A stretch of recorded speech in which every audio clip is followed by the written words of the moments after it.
boa noite, sejam muito bem-vindas, bem-vindos a mais uma das nossas tradicionais lives de sexta-feira.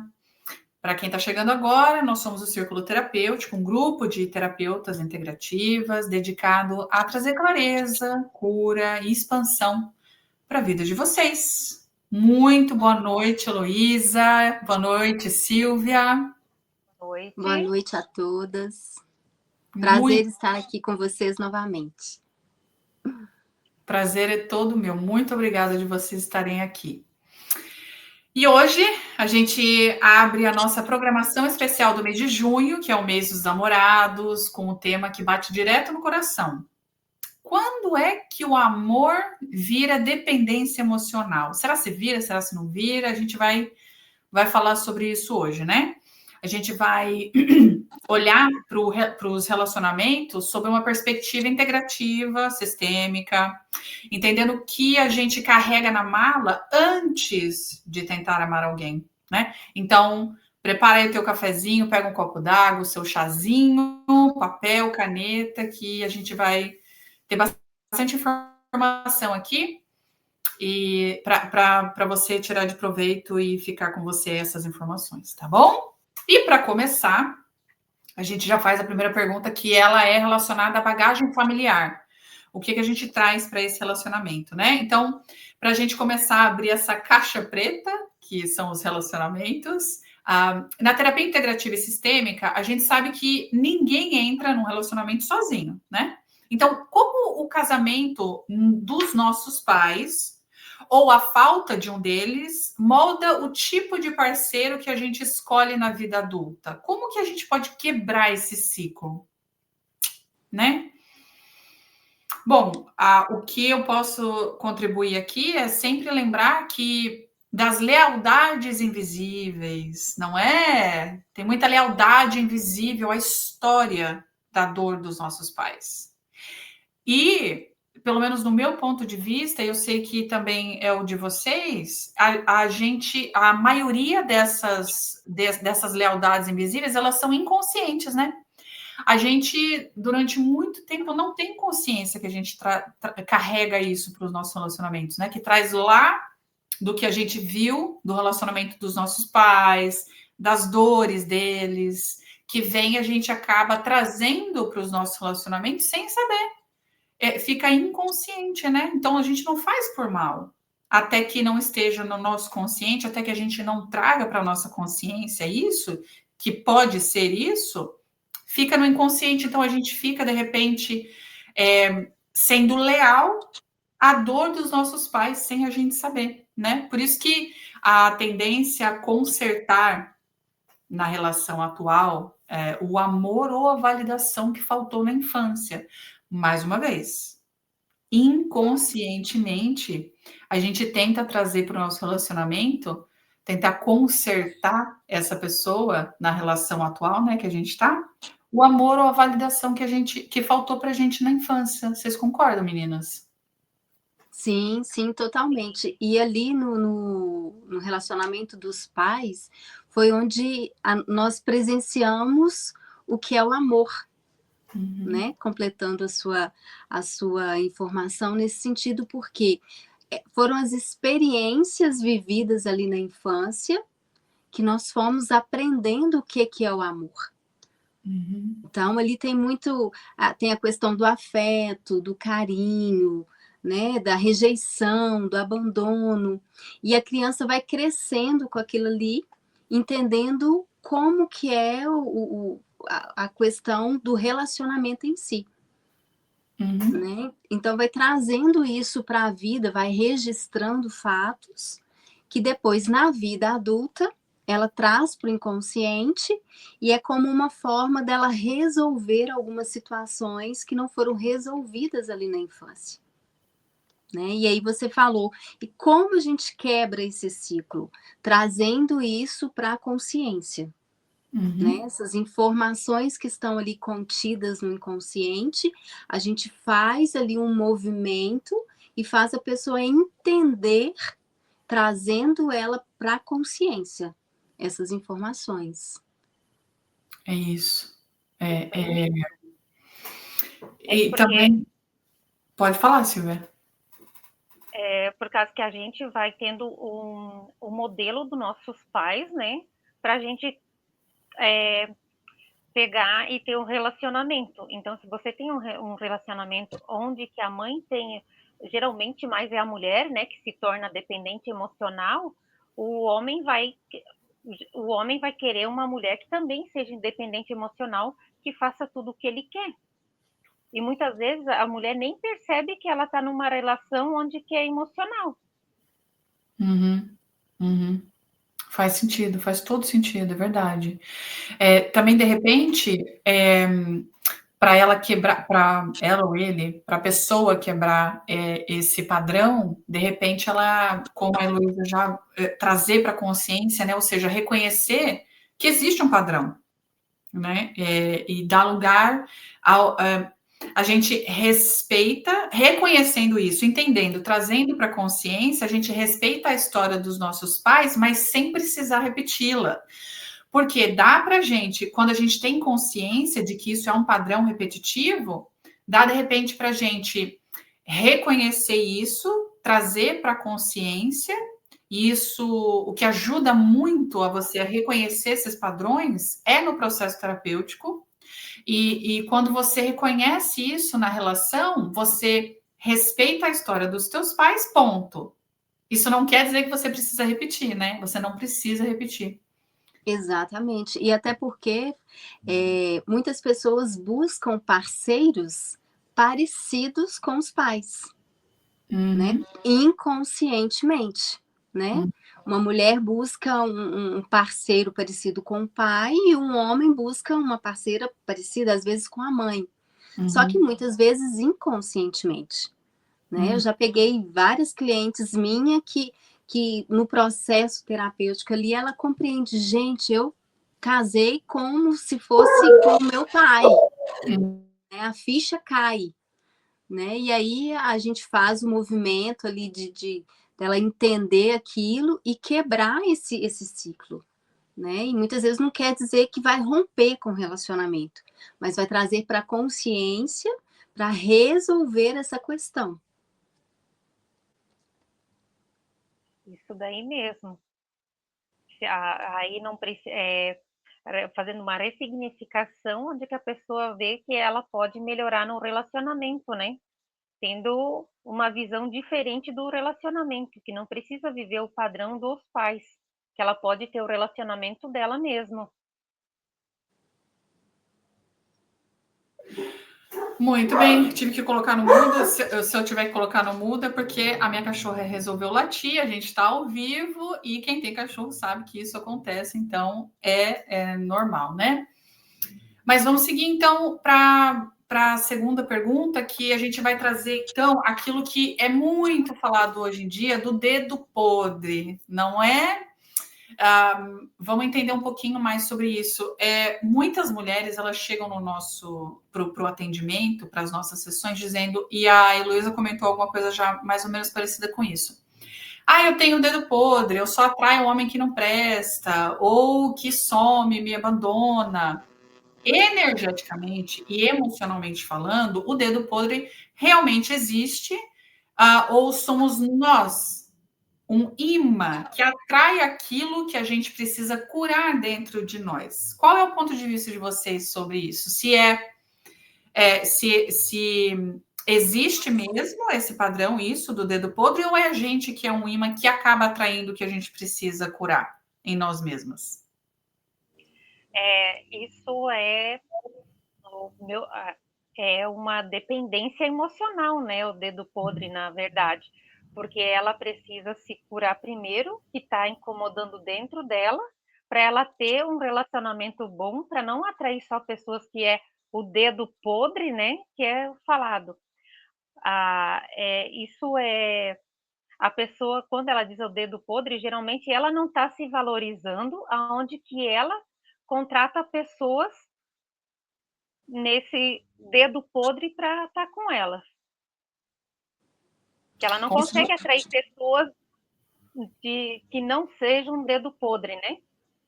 Uhum.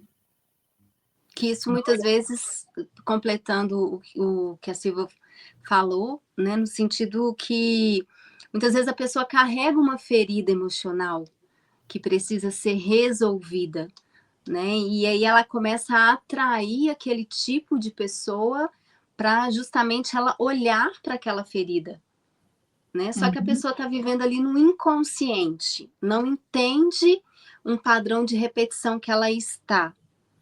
E aí ela vai vivendo ali no automático sem resolver essa questão, porque muitas vezes é a alma que precisa ser curada. Né? Então não é, como se diz assim, geralmente não é um azar.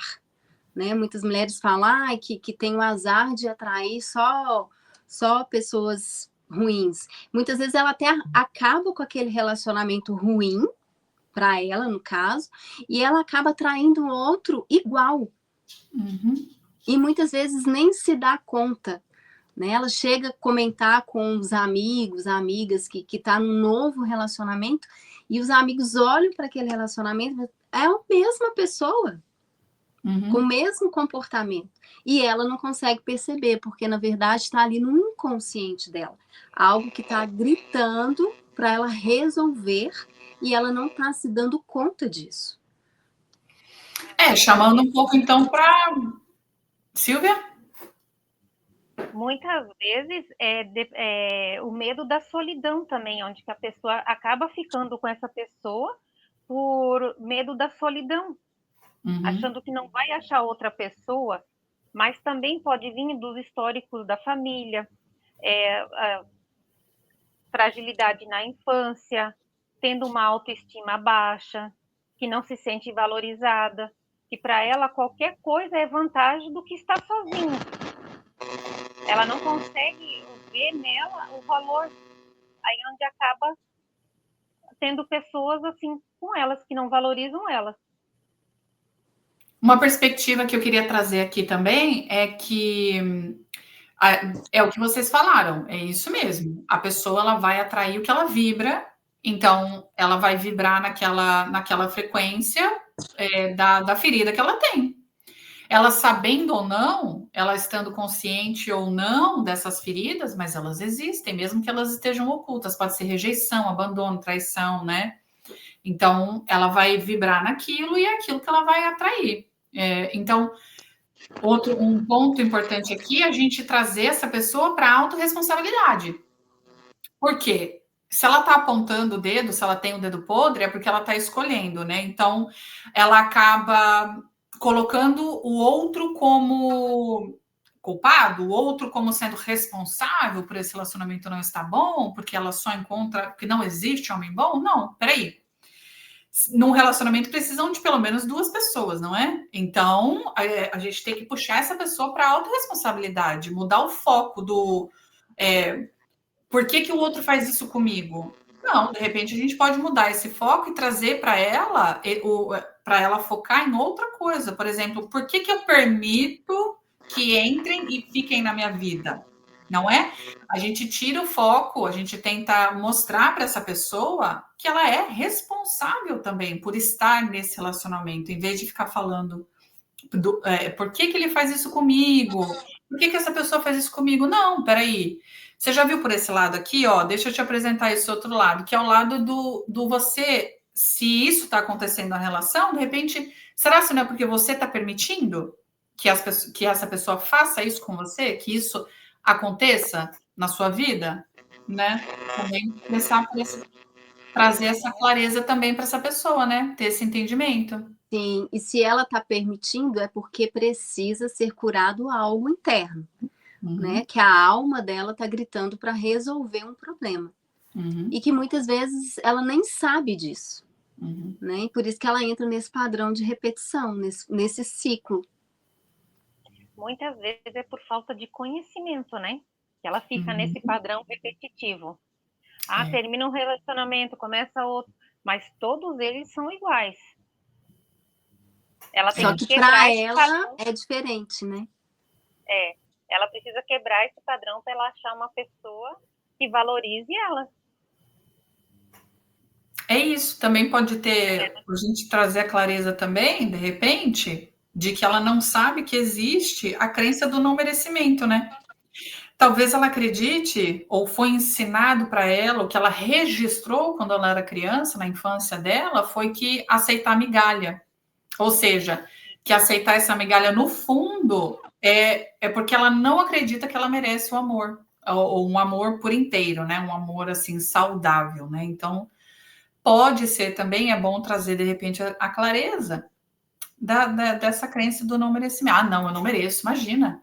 Nossa, o pouco que eu já tenho já é suficiente, porque como que eu não mereço tanto, né? Tem isso Eu não também. preciso, tem isso aí mesmo. Ou muitas vezes vem lá aquela crença de criança sempre escutando, nunca vai ter uma pessoa boa do teu lado. Inconscientemente ela contrata uma pessoa que não valoriza ela, porque ela sempre ouviu isso, né? Uhum. É porque é o que está dentro, né? Sempre, Tá, sempre é o que está dentro. tá registrado, né? Uhum. Nunca é o externo. O externo ele serve para reforçar o que a gente já pensa da gente mesmo, reforçar o que a gente já acha que a gente é, que a gente merece ou não merece, o que são valores para a gente ou não. Então, o que está acontecendo dentro, no interior, a gente passa a procurar isso e atrair isso no externo. Então, o externo é só um reflexo de como a gente está por dentro, né? Isso. E muitas vezes, como a gente está falando aqui, isso tudo aconteceu ali na infância, né? Quando ela teve o primeiro contato ali de entender o que é o amor. Né? E aqui nós não estamos aqui culpando ninguém, culpando os pais, né? Culpando pai, mãe, não. A gente está trazendo a consciência para trazer cura, né? A revelação para a cura, né? Porque os pais eles fizeram o que era possível, eles deram o que era possível naquele tempo, naquele momento, né? Porque eles também não tinham conhecimento, não sabiam de uma certa forma. É isso. É aquilo lá que a gente falou um pouquinho antes, é respeitar a história dos pais, mas não precisa repetir, né? Exato.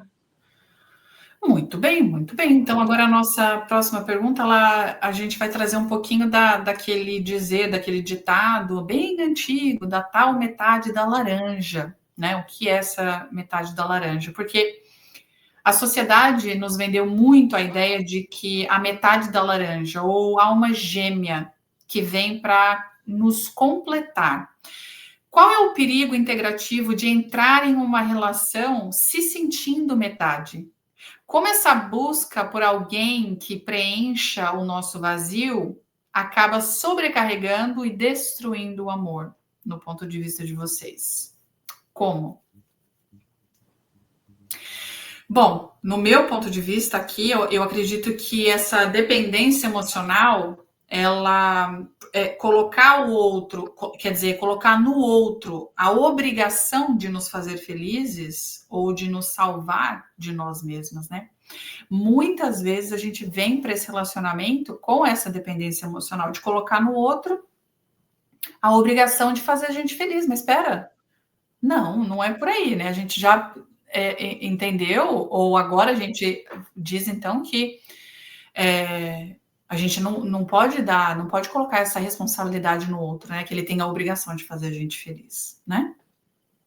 Silvia? Sim. A gente tem que estar feliz com a gente mesmo, resolvido com a gente mesmo, para a gente poder entrar num relacionamento. Se a gente não estiver bem com a gente não vai ter um relacionamento saudável. Primeiro a gente precisa se curar para daí a gente entrar num relacionamento. Não é entrando pela metade. A gente tem que entrar 100% num relacionamento. Que por trás dessa dependência emocional tem a falta, né? Então, a falta do quê? Do que eu estou buscando ali? Né? Então, quando eu entro para um relacionamento sem ter essa consciência, é 100% de não dar certo. Se continua, sempre vem com problemas, com brigas, com discussões, e tem gente que vive nesse padrão, né? Termina, volta, porque é um querendo que o outro preencha, e na verdade os dois estão vazios, estão incompletos, né? Então, quando eu trago isso para a consciência e compreendo que a autorresponsabilidade que eu tenho de me preencher é minha. Então, eu preciso estar em um relacionamento completa para que dê certo, né? Então, essa questão, ela é muito profunda, ela é muito intensa, que por isso que muitos casais não conseguem viver um relacionamento saudável, porque os dois estão vazios, procurando preencher com o outro e não consegue. Ninguém consegue sustentar o peso de ser responsável exclusivamente pela existência ou pela alegria da outra pessoa, né? Não tem como sustentar isso, fica muito pesado, é o que você falou mesmo, é isso. Porque... Então, pode falar. Vamos lá. Pode então, falar. Quando eu vou para um relacionamento dessa forma, já preenchida, entendendo quem eu sou, aí a gente fala, né, da autorresponsabilidade, do autoconhecimento, de trazer todo esse contexto para a consciência, buscar a minha cura, eu consigo transbordar na vida do outro. Né? Então, eu consigo me amar, em primeiro lugar, para amar o outro. Com um amor saudável, um amor que respeita o limite do outro, respeita quem o outro é. Muito bem, é isso. O amor saudável, ele acontece quando duas pessoas... É exatamente isso que você falou, Luiz, eu só vou reforçar o que eu tinha aqui para mim, que o amor saudável, ele acontece quando duas pessoas inteiras decidem transbordar juntas. Exatamente o que eu tinha aqui nas minhas anotações também. Porque esse ponto é importante, tanto é que você também trouxe exatamente isso, só para reforçar que é isso. E aí, eu só vou colocar aqui uma coisa que... O que vocês acham que a pessoa que procura um relacionamento saudável...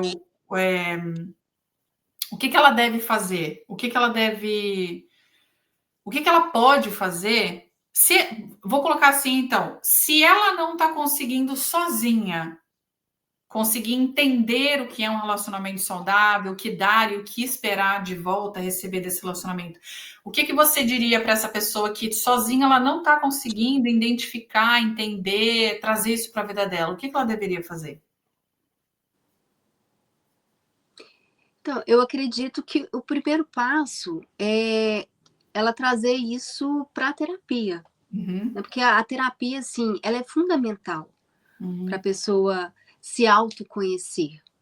Né? Então, a partir do momento que eu comecei a fazer essa terapia, assim, eu comecei a aprofundar em coisas que eu não tinha consciência. Né? Então, eu acredito que o primeiro passo seria esse, porque através disso a gente começa a se conhecer mais. E começo a entender que não se trata do outro, se trata de mim. O que eu espero, né? O que eu busco. Né? Então, porque é muito mais fácil eu culpar o outro, trazer a responsabilidade para o outro. Mas espera aí, e a minha história?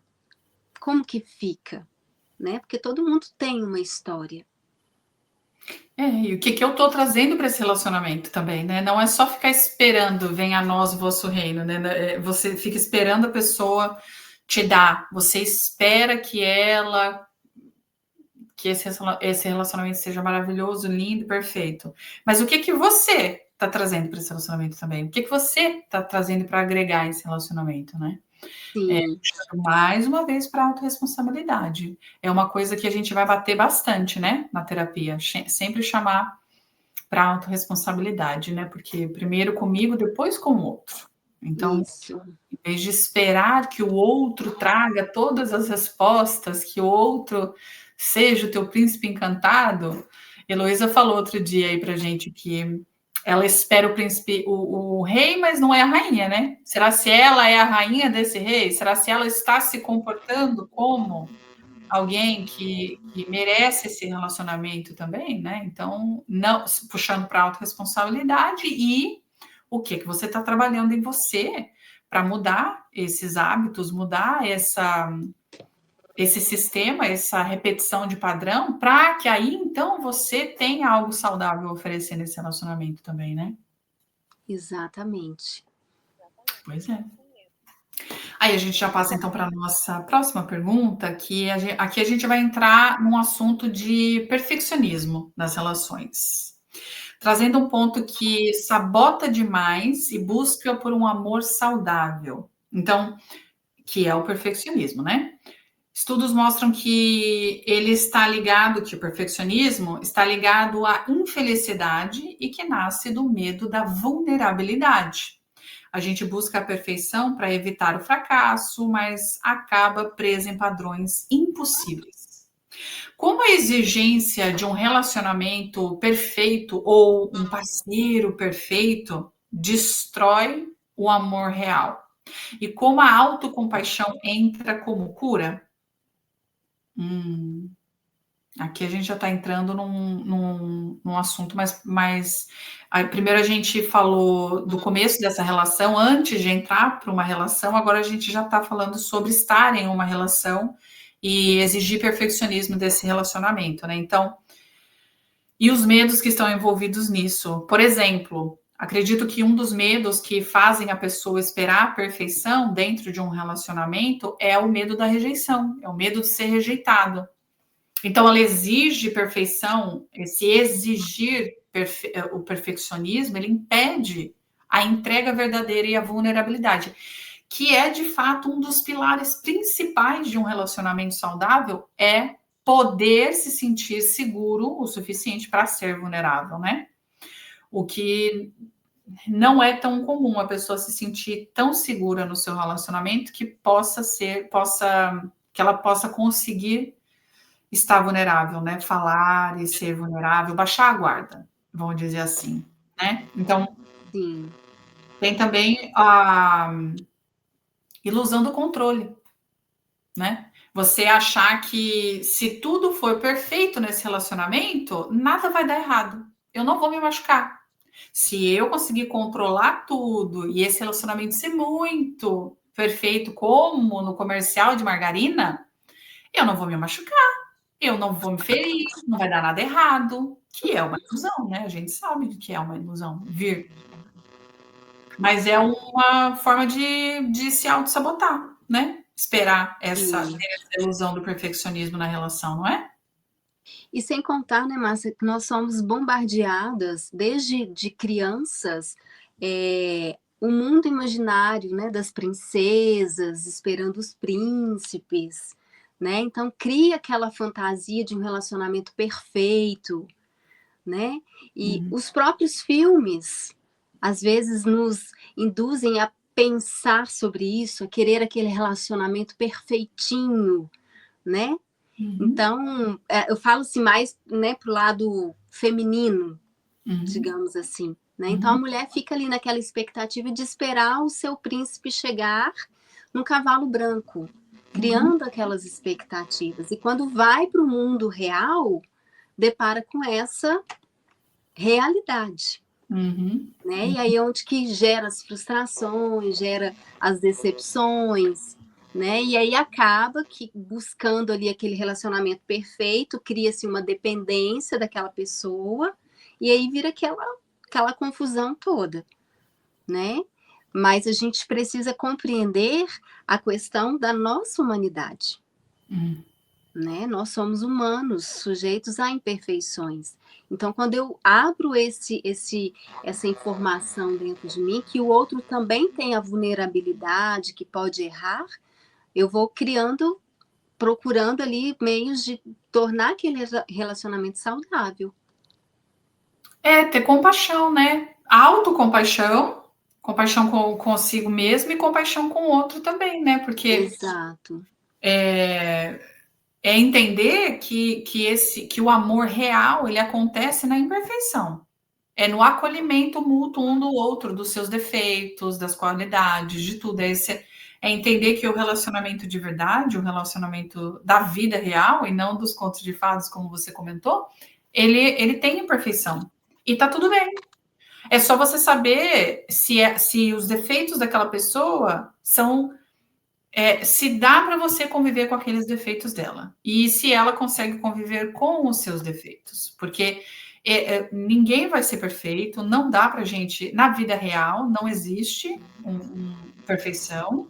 Então, a gente vai tentar buscar nesse relacionamento, entender que tudo bem, eu já entendi os seus defeitos, mas os seus defeitos, as suas qualidades, estar com você supera os seus defeitos. Eu consigo estar com você além dos seus defeitos. E você também consegue conviver comigo, aceitar eu me aceitar nesse relacionamento com os meus defeitos. Porque você conseguiu entender que você quer continuar aqui além dos meus defeitos. Que as qualidades ainda superam esses defeitos. Que encaixa, né? Isso, porque atrás de todo ser humano tem uma história, né? Então a gente precisa trazer isso para a consciência, né? E aí a gente entra novamente na autorresponsabilidade, né? De eu procurar melhorar, transformar e ver o outro como um ser humano também que tem as suas imperfeições, tem as suas feridas, tem as suas demandas também para serem resolvidas. Né? E não levar aquilo tudo ali para o pessoal. É fácil? Não. Não é fácil, mas é possível. E aí a gente entra no autoconhecimento, né? No amadurecimento também. Isso. A gente tem um pouco de paciência também no relacionamento, né? Cada um ceder um pouquinho para a gente ter um bom relacionamento. Mas sempre respeitando o limite de cada um, né? A gente só consegue respeitar o limite do outro quando a gente conhece o nosso limite. Sim, conhecendo, não é? Isso aí que vocês acabaram de falar, eles são pilares importantíssimos num relacionamento saudável. É isso. Muito bem colocado. Obrigado. Bom, a gente vai entrar agora no tema da fronteira entre o amor e a dependência, que é o foco aqui da nossa live, que é amor e dependência, né? Qual é onde que está essa fronteira entre um e outro? Então, a linha que separa um sentimento bonito de uma cilada emocional, às vezes é muito sutil, difícil de perceber. Então, em que momento exato o amor deixa de ser uma escolha consciente, baseada em afeto, respeito, liberdade, e cruza a fronteira para virar uma dependência emocional marcada pelo medo, o medo da perda, pela necessidade constante de validação? Eu acredito que a barreira ou a fronteira onde cruza o amor com a dependência emocional desse amor, a dependência desse relacionamento, eu acho que é quando a pessoa se perde dela. Ou pelo menos quando ela esqueceu, ela perdeu esse contato com a identidade dela. Porque a vida acontece, não é? A gente vai acabar, às vezes, como a Heloísa comentou já anteriormente, a gente coloca no automático e vai. Então, eu acredito de verdade que quando cruza essa fronteira, quando isso acontece, é quando essa pessoa ela perde a identidade, ela se desconecta dela mesma, é quando a pessoa deixa de existir para ela, por si mesma, e os seus hobbies, os seus amigos, os seus planos, e ela passa a depender 100% do parceiro. Né? Ela acaba esquecendo o que ela mais gostava de fazer, se ela tinha uma coisa preferida, um hobby, seja o que for, seja o autocuidado, sair com os amigos, chamar amigos para vir em casa, planos, viagens, enfim, o que foi, o que era, ela se desconectou disso e acabou colocando isso, isso aí virou uma dependência 100% do parceiro ou da parceira, né? Aí ela já projetou, ela espera. É que aquela coisa, a pessoa deixa de escolher aonde ela vai comer, se elas vão sair. Onde a gente vai? Tanto faz, deixa, você que escolhe, o que você quer. Ela para de dar importância para o que ela gosta também. ela esquece que ela também é voz nesse relacionamento. Mas por que ela faz isso? É inconsciente. Muitas vezes é inconsciente, ela só se desconectou dela e ela ainda não entendeu, ainda não trouxe para a consciência dela que houve essa desconexão com ela, com a identidade, com a individualidade dela, né? Não é mais ou menos isso também? Sim, sim. E assim, e ela carrega um medo tão profundo da perda, né? Porque ela tornou aquela pessoa ali fundamental para a vida. É como se ela perdesse aquela pessoa, ela perdesse a vida, né? Só que é aquilo que você falou, é inconsciente. Ela deixa de existir pelo outro, né? Pelo medo de perder o outro. Mas tudo porque ela está desconectada com ela mesma. Pela falta inconsciente que ela está carregando por causa de algum trauma, alguma ferida emocional que a alma está pedindo para resolver. E ela acha que aquele relacionamento vai preencher, vai resolver. E pelo contrário, né? Só vai fazer com que ela caminhe cada vez mais para o buraco, vamos dizer assim. Ficar totalmente dependente da outra pessoa em todas as escolhas. Ela não faz mais nada sozinha. A autoestima dela já fica baixa, porque ela só precisa, para ela se sentir bem, ela precisa da presença da outra pessoa. E ela não consegue sequer comprar alguma coisa para ela que ela precisa da aprovação. Para tudo ela precisa da aprovação. São poucas coisas, mas que ela nem nota, que ela faz inconscientemente, né? Que precisa da aprovação dele. Uma simples comida que vai fazer em casa precisa da aprovação da outra pessoa para ver o que ela vai fazer. Porque ela não tem liberdade de pedir, de escolha, né? Que ela é totalmente dependente da outra pessoa. Porque senão ela se sente sozinha e vazia. Nossa, isso aí é como se fosse uma montanha-russa emocional, né? É como se fosse. É como se o humor dessa pessoa, o bem-estar dessa pessoa dependesse do parceiro ou da parceira. Ela é tão dependente que o humor daquela pessoa dita o humor dela também. Se a pessoa está bem ou não, se o parceiro está bem ou não, isso vai ditar o que ela sente também, se ela está bem ou se ela não está bem também. Ou seja, ela vai ela se baseia no bom humor daquele parceiro, daquela pessoa que está no relacionamento, né? Então ela exclusivamente ela deixa ser ditado, né? O bem-estar dela. Aí ela acaba dependendo do outro. Se meu marido chegou em casa super bem, nossa, então tá tudo bem. Agora, se ele chegou super mal, foi ríspido comigo, pronto, acabou meu dia. Já fico assim também, já fico irritada também. Se acontece alguma coisa, se o parceiro está muito feliz, a pessoa fica muito feliz. Se ele está muito triste, a pessoa fica triste também. Ela desconectou da individualidade, da identidade dela, e exclusivamente agora a atenção dela depende, através do parceiro, né? Ela já se esquece de quem ela é, né? Que é o quê? A Silvia travou só para mim ou travou para você também, Elô? Sim, agora travou para mim. Travou para você também? Silvia, de repente, se você quiser sair e voltar, você destrava, porque a gente está escutando a tua voz, mas a tua imagem está travadinha. Mas se você quiser, pode ficar também. Muito bem, então. Acho que ficou respondida, né? A pergunta? Sim, ficou, né? Sim. Muito bem. A gente já pode passar para o próximo, então, que é os sinais no corpo e na saúde. Ou seja, a visão integrativa desse relacionamento, dessa dependência emocional. A dependência emocional, ela não fica só na mente, ela reverbera no corpo físico e energético.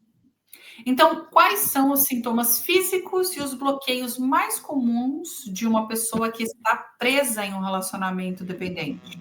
O corpo dela começa a adoecer de que forma?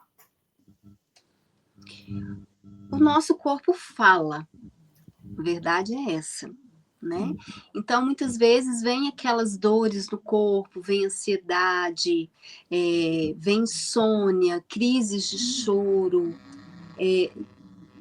tensão muscular, fadiga, e muitas vezes é o corpo gritando ali para olhar para algo mais profundo.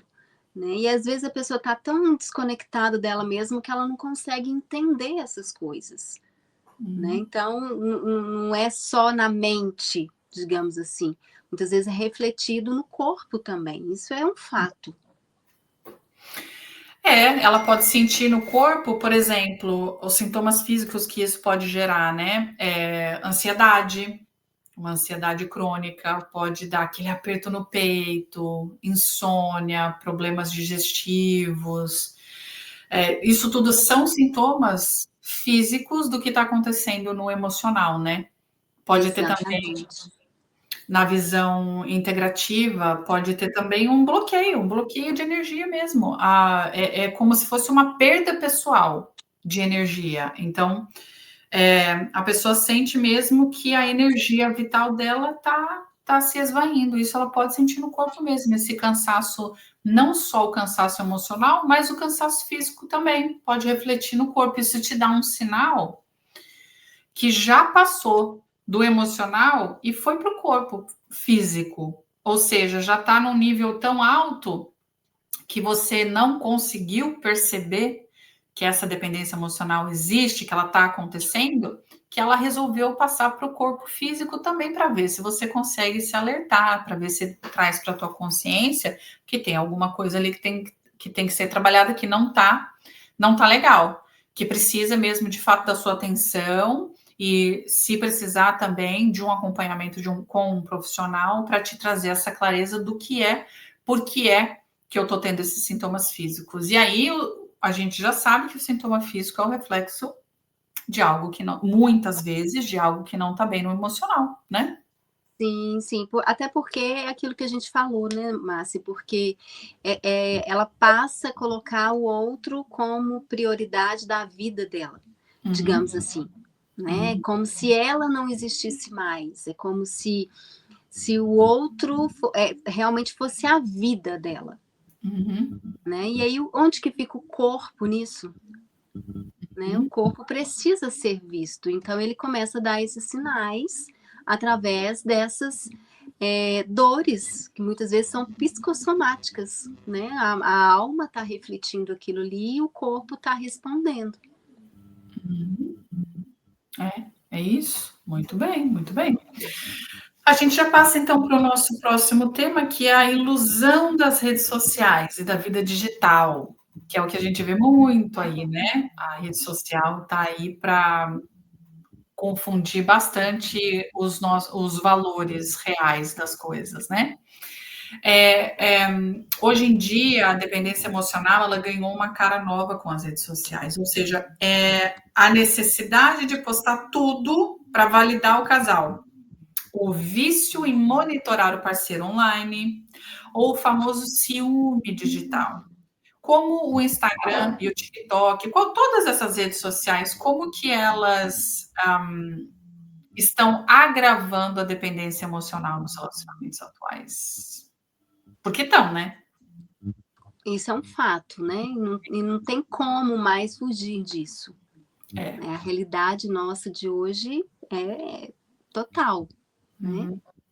E aí as pessoas, elas começam a medir o valor da relação pela quantidade de curtidas, pelos comentários, pelas demonstrações de afeto, tudo ali pelas redes sociais. Então, se o outro não curtiu, se o outro não me viu ali, não me ama mais, não me quer mais.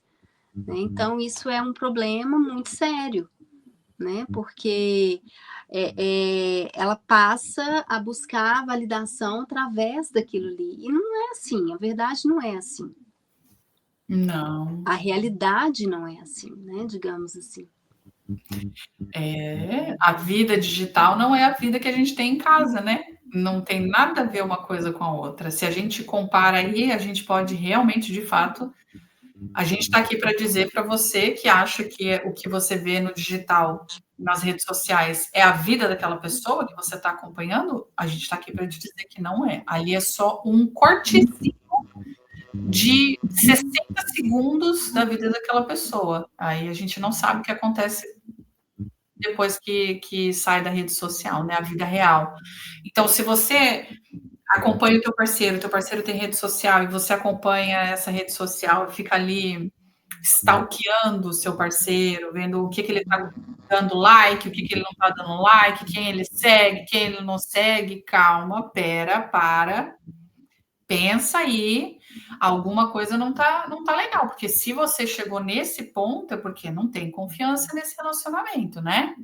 É porque você já está num nível de desconfiança, de insegurança, de alguma dor emocional está batendo aí, e já é um alerta bem grande. Então, eu acredito que a vitrine do amor perfeito, que é o que a rede social é só uma vitrine.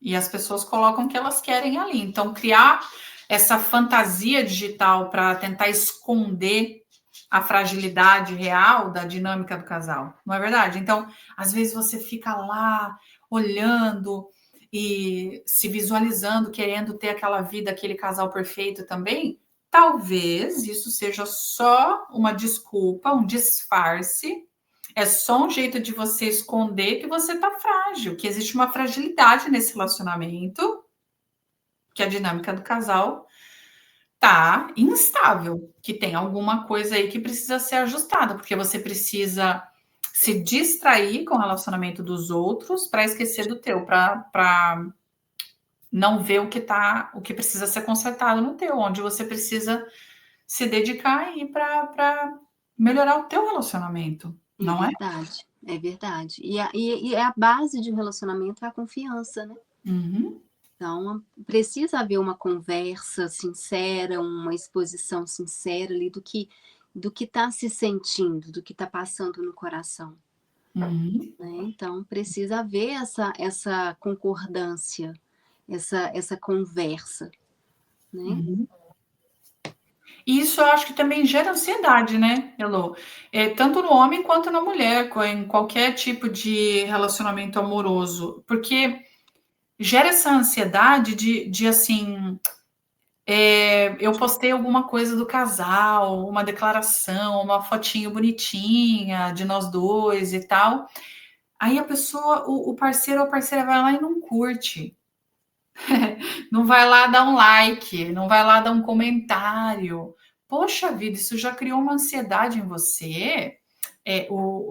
E nem tanta gente assim curtiu também, nem tanta gente assim comentou. Por que que existe essa necessidade? Essa necessidade de controle, essa necessidade de aceitação de terceiros, né? Sim, sim. Esse negócio de ficar aí 24 horas na rede social, postou alguma coisa e a pessoa não, nem tanta gente curtiu assim, ou o parceiro ou a parceira não visualizou, não deu um like, não deixou um comentário. Onde é que tá? Acho que tá tendo aí uma confusão nos valores, né? Do que é real e do que é só uma vitrine, do que é só fake, do que é só rede social, né? Verdade, verdade. E Hum. isso fala muito das feridas emocionais, né? Uhum. É aquilo que você falou, é buscar a validação no like de uma pessoa. Então, Uhum. se uma pessoa não me dá um like, nossa, eu não tenho valor, É. não sou amada, né? Uhum. Não sou curtida. Então, tem muito a ver com a ferida que eu carrego, né? Isso, e É esperar, muito além, é muito além. é deixar de esperar a validação do outro, e você mesmo pode se validar. Aliás, você não precisa da validação do outro, né? Se você está emocionalmente equilibrado, emocionalmente estável, Você não precisa. Não vai fazer parte do teu repertório, não vai fazer parte de você precisar da validação do outro. Verdade. Não é? Se deu like ou não. Você está vivendo a vida real, você não está nem muito preocupado com isso, né? Porque a vida real tá boa, tá legal, tá suficiente, tá gostosa, e você não precisa nem se preocupar com essa, dar muita atenção para essa parte, né? Isso. E é isso que importa, né? Muito bem.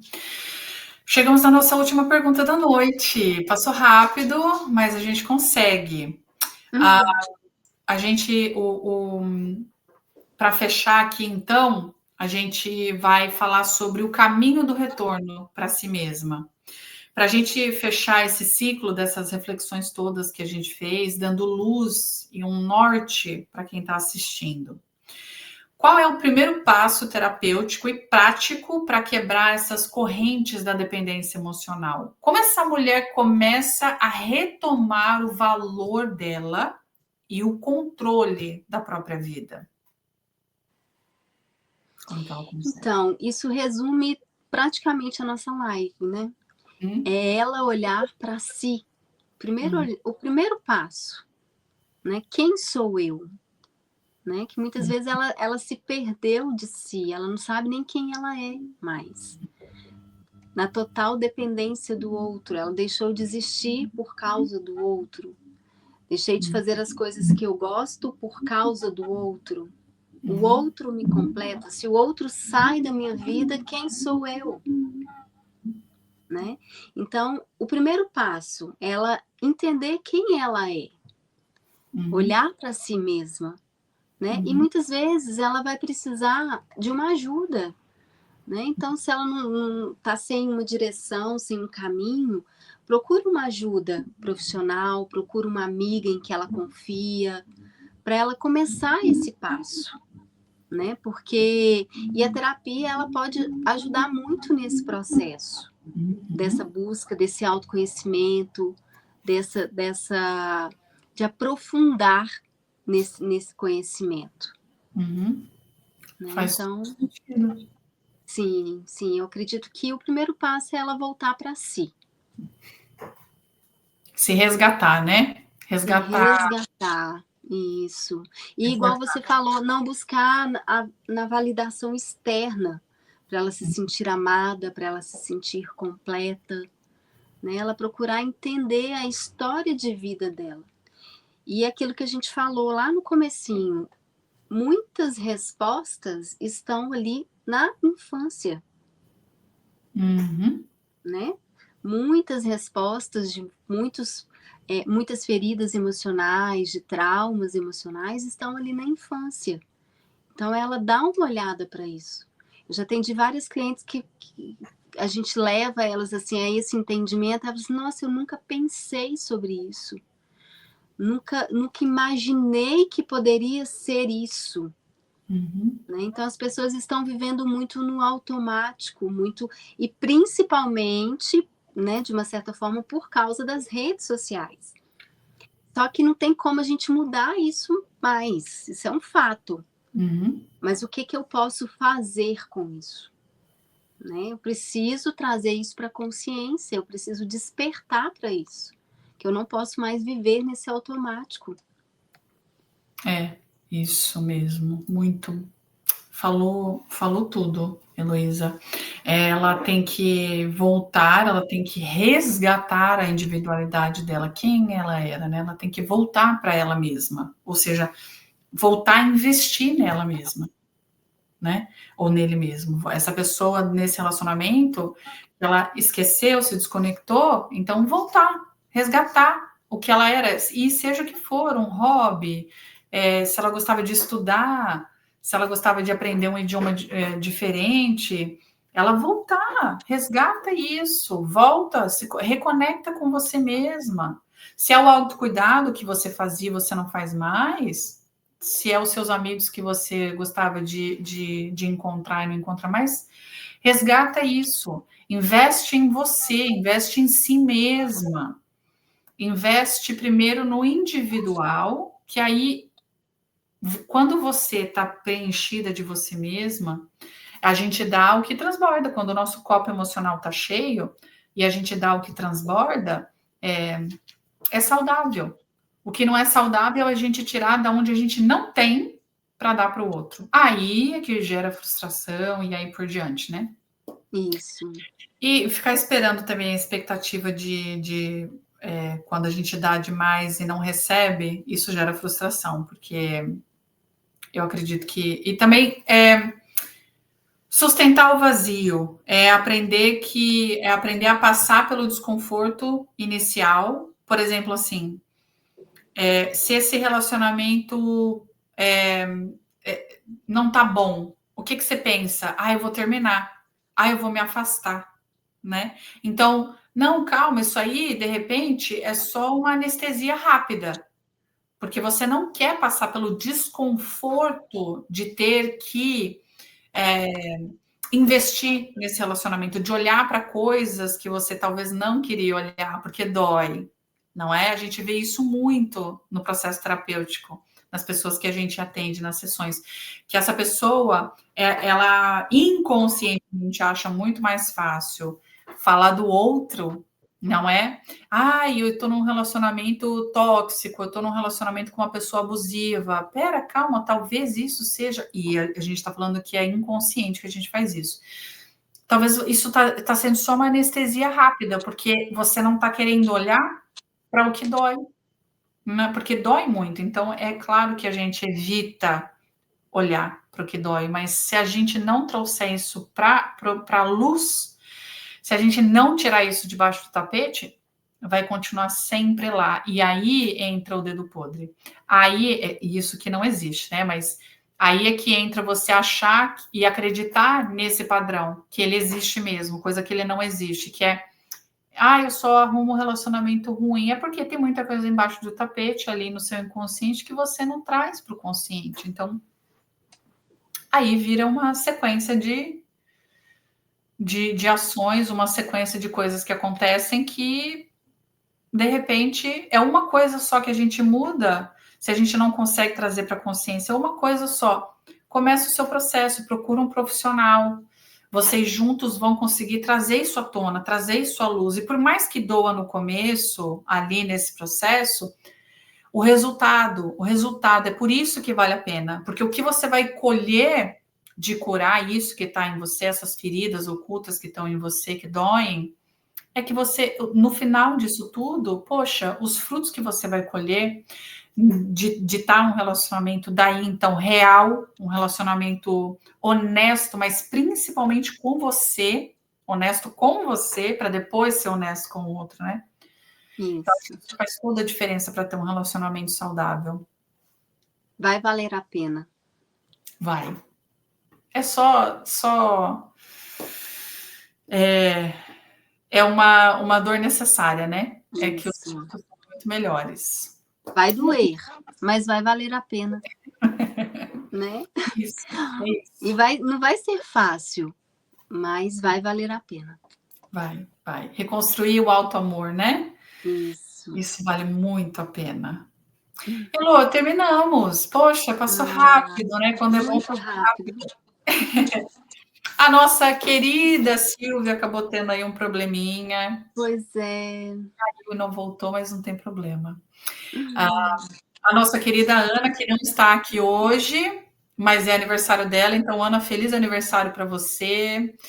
Que você tenha um dia maravilhoso aí. Ela vai estar com a gente na próxima, daqui 2 sextas-feiras, ela já vai estar com a gente aqui. Muito maravilhoso. A Fabi também não pôde estar aqui, mas muito obrigada por quem estava assistindo a nossa live, para quem vai assistir ainda a nossa live aqui do Círculo Terapêutico, obrigado pela sua audiência, espero que a gente tenha colaborado aí um pouquinho para você começar esse processo de autoconhecimento, e estamos aqui, tá bom? Se quiser deixar pergunta, comentário, a gente sempre está de olho aí, né, Elô? Isso mesmo. Muito obrigada a todos, obrigada, Márcia. Imagina, foi um prazer, obrigado você, obrigado a todos aí, tá bom? Ficamos por aqui, boa noite. Tchau. Boa noite.